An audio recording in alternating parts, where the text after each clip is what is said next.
Hi everyone. Today, me, Yusuf, and my friend Abdul Bari are going to present our graduation project. Who is your advisor? Justina Hoca. Okay. So,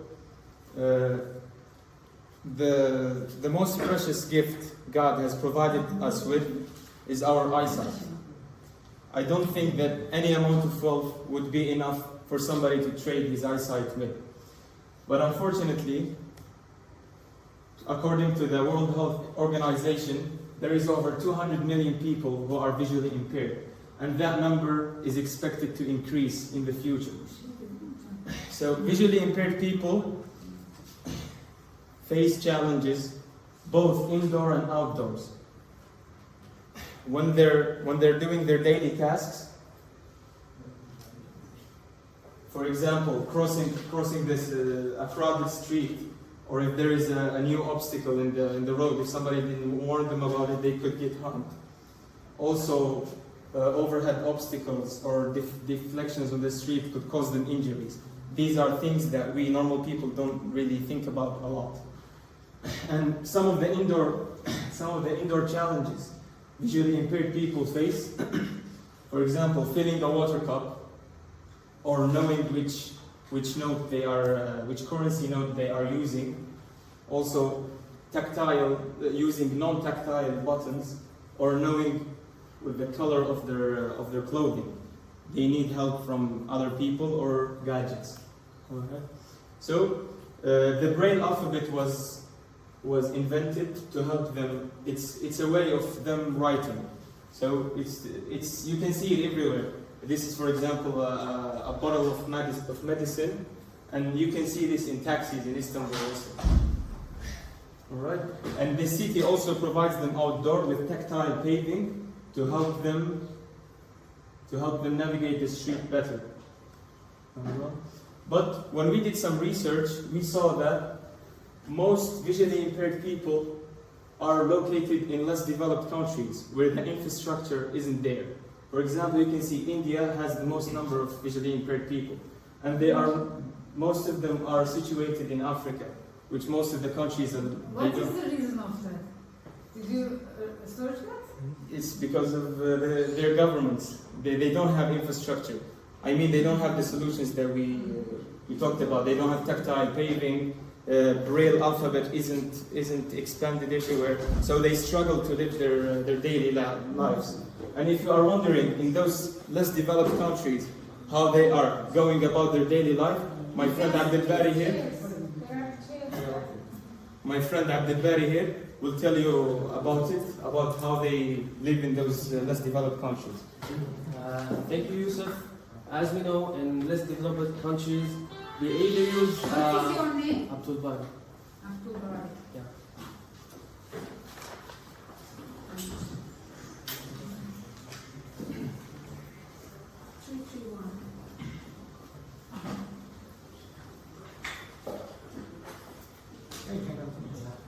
As we say, in less developed countries, they either use guide dogs or a normal stick because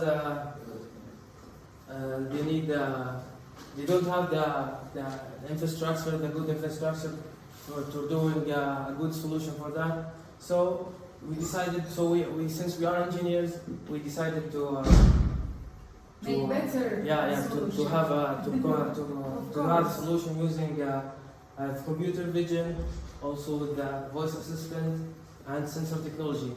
And our solution, and we named our solution is AI. AI is a stick that contains a camera using for object detection, as we can see here. Also, for object detection, that also gives audio output and haptic feedback to better navigating in the streets. Also, we have here a picture that we tested our model in several places in the streets. It's showing that that's a cat, that's a person. Also, it's showing the difference between the cars and the buses. And By the way, do you print? yes. And if you're wondering which... Yes. Yeah, we did the prototype. And if you're wondering which object detection model we use the YOLO-V. YOLO-V is the open source object detection model. It has, as we see here, it has several versions or a lot of versions. And after some researches, we decided to go on with the YOLO V5 since it has to provide a decent accuracy with a low latency. And if you're wondering how YOLO V5 works, my friend Yusuf will continue with it to explain how. Thank you, everybody. So, YOLO V5 is based on CNNs, which stands for convolutional neural networks. It's a type of neural networks that is used for image detection, or you can say image classification. It works on layers, and we're just going to mention the main layers here. The first one is the convolutional layers. It takes the edges and the shapes of the objects or of the images and passes them to the next layer, which is the pooling layer. Then the pooling layer reduces the image size and it enhances the features of the image also. And then the activation function adds a non-linearity layer for complex images. And then we will have the fully connected layers. Then here the detection could actually happen, the classification. And any neural network needs a huge database. Our YOLO V5 is pre-trained on the COCO dataset, which is made by Microsoft, and it stands for Common Objects in Context. It has over 330,000 images. It's a huge dataset, and it's divided into 80 classes. You can see there is outdoor vehicles, animals, even indoor stuff, sports, some fruits. And then they split how machine learning works. They split the data into 3 sets: training, validation, and testing sets. And our model is working via Python, of course, and we are using the main libraries we are using are OpenCV, NumPy, speech recognition, and PyTTS, which is text to speech. So we use OpenCV to capture the video, and then we pass it to the YOLO V5 for the detection to happen, and we use NumPy to calculate the distance and the number of objects detected, and the text to speech basically just turns text into speech, into audio feedback, as Abdul Bari said before, and the speech recognition is for us to give commands to the actual device. So our initial implementation shows an initial, let's say, it proves its applicability, even though it's simple, but we are just proving that this idea could be applicable. So, let me showcase it.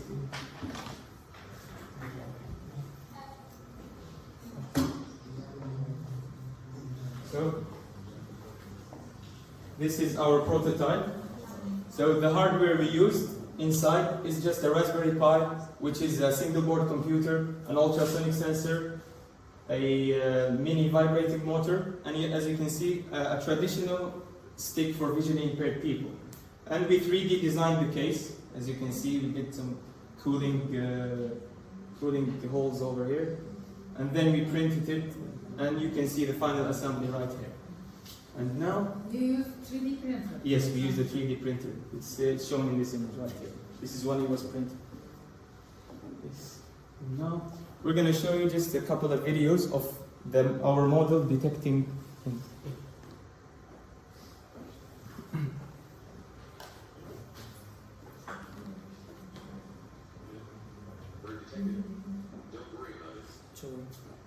Yeah, sure.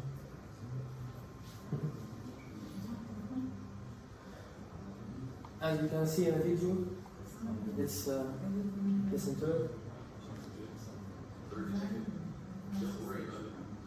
As it turned, it said that bird detected, don't worry about it. Actually, we classified the object of the classes if it's it's something, it's not dangerous to the person, giving them out with don't worry about it, it's bird or, for example, a cup, or it's depending on the object that's in front of them, that's of them. And we have another video. 3.12 meters away. Here it detects the person that in front of them. He counts the video that there's 4 people in front of the person. He gives also the distance. Also he differentiate between the truck and the car. 1.12 meters away. It shows also distance. Yeah, distance. We can show it here. Also that we have another video in front of our campus. 1.45 meters away. Person to your right. 2.08 meters away. And now we're gonna test it in real life in front of you. Let's see. Değil mi?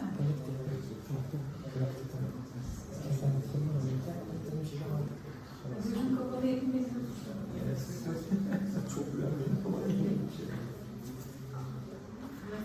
Close your eyes.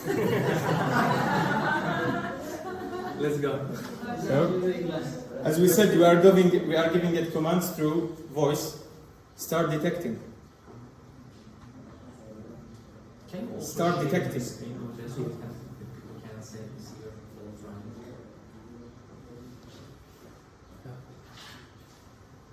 You say start detecting them.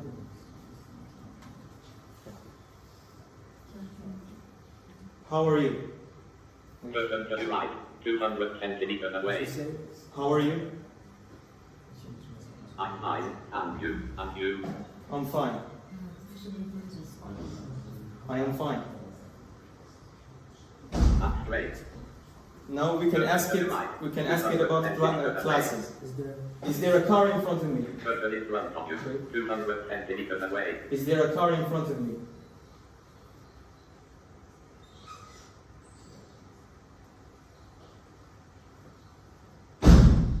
No, and it's no car in front of you. Person to the right, 200 centimeters away. Is there a person in front of me? Yes, and it's a person in front of you. Person in front of you, 200 centimeters away. Okay, that's our. Go throughout the friends. Yes. Go throughout the. Ah, okay. You wanna show the video on them? Let's try.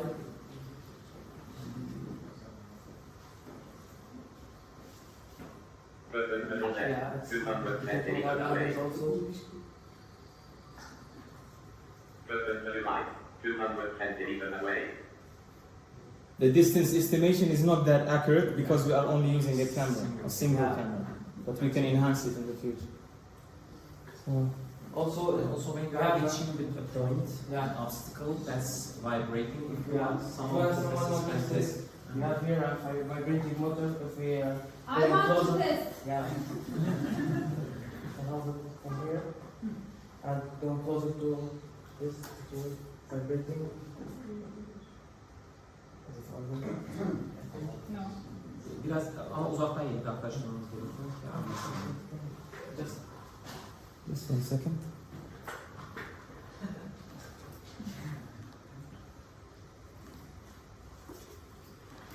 Just a second. Yeah. You can. I don't feel. Just Yok bayağı hissetmeniz gerekiyor. just a second. Maybe you need to change the direction of the sensor. Ayol. Nazar değdi. This problem here, but it shows that the buzzer is on, that detecting something. Yeah, it's showing the There's no distance. vibration. We don't tested it like 10 times yesterday anyway. Yeah, it's working now, I think. No. You feel it? You feel the vibration? No. There's a problem. We will,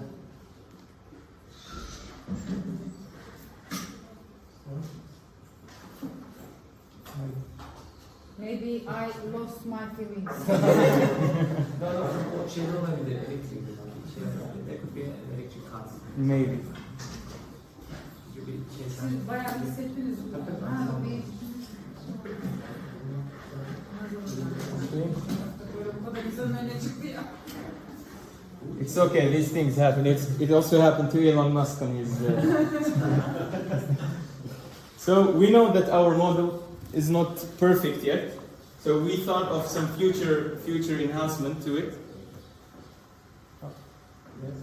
We could add a panic button for the visually impaired person that he could press, and it sends a GPS signal to his trusted contacts, and also maybe a live video, because since it has a camera and it could be connected to the internet. And we can also further train the data set to detect more objects that are linked to the quality of life. For example, types of food, colors, types of clothing, and these things, not only the obstacles and the dangers. And we can also shrink it, since it's a little bit heavy, we can shrink it to a glasses format, and the visually impaired person could have both his hands free outside, and he could have more independency, you could say. And also we could enhance the voice assistant. We could pair it up with Alexa or Siri or something like that. And also, as we now tested the ultrasonic sensor, it's not really that accurate, so we could pair it with LiDAR or with more advanced distance measurement, so we could have more accurate distance measurement.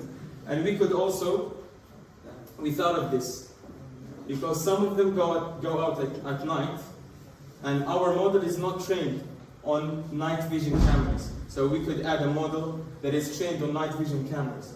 And as we mentioned before, most visually impaired people, our focus group of, you could say, users, is based on less developed countries, which they don't speak English in those countries. So we thought of adding multilingual support for the audio and the voice commands. And we also found out after some research about visually impaired kids.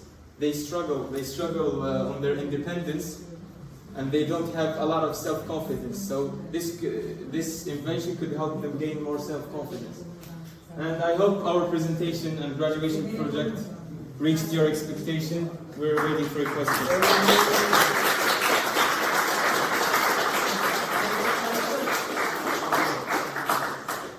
What is the cost of this product? This thing, it costs $100. 100. Yes. Oh, very cheap. Yes. So it's very fantastic. I think the idea that you have about extending it as a glass or cap, Yes. it would be so great. Yeah, that's what we thought about. Because when we tested it, You can, however, gathering all these elements, I know that this is a prototype, and if you want to have a selling of this device, it could be so smaller, and maybe devices that are used on the part of this would be so smaller, but gathering all the elements in a glass is somehow difficult, but Yes. you can have another idea as a cap. maybe, yes. Because cap is You have much enough more space better more, than yeah. glass. Glass is so small. Yeah, or it could be like the Apple. On ears is somehow difficult, Yeah. but cap is better. Exactly. We could have like the Apple Vision Pro. What Right. about the small things which are not sensed by cap? For example, in this one you can touch different devices. Yes. But cap and glass is impossible. Yeah, it is. It is actually possible. We're gonna research about it. Next week, All right. I will talk with you about this. As I said, we can optimize it, add some much more features, All right. and start using it. Okay. Hopefully. Good job. Thank you.